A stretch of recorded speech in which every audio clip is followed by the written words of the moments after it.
Hey, what's up guys, I hope that all of you are doing well. So today I would like to address an issue that is going on with the Samsung Galaxy S24 Ultra ever since I've updated it on the One UI 7 update. By the way, if you haven't already, so you can update your Galaxy S24 Ultra on the latest security patch of the July 1st, 2025.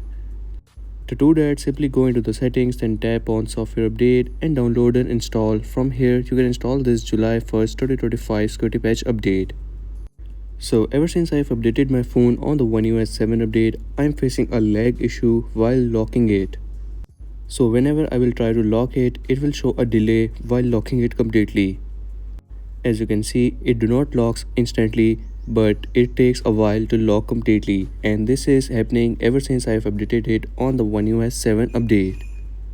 The sad part is that many updates later, this issue is still not fixed. By the way, there's a way by which you can end it, but that will drain more battery from the display. You can change the screen resolution to QHD Plus and it will resolve the issue. As you guys can see, now whenever I lock, it will instantly lock my phone. Even from the power button or from the double tap, it will instantly lock the phone. But the sad part about this trick is that it will drain more battery. And when I will put it on a regular FHD Plus, it will show the lag. As you guys can see, now when I will lock it, it shows this lag or glitch. Previously, it always showed that glitch of wallpaper while locking it, but now it only shows a delay while locking it. So I hope that Samsung will fix it with the new update or with the One UI 8 update. Talking about One UI 8 update, so yes, the Samsung Galaxy S24 Ultra is included in the One UI 8 update device list. If we talk about the release date, so the release date is not yet confirmed. Previously, it was rumored that after the beta 3, we can get the One UI 8 official.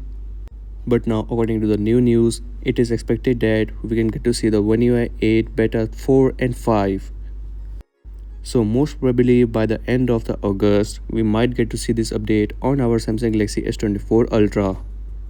As firstly, the One UI 8 update will be officially available for the S25 series, then the S24 series will get the One UI 8 update. Let me know your thoughts about this glitch in the comment section, and if you're new on this channel, so make sure to like and subscribe.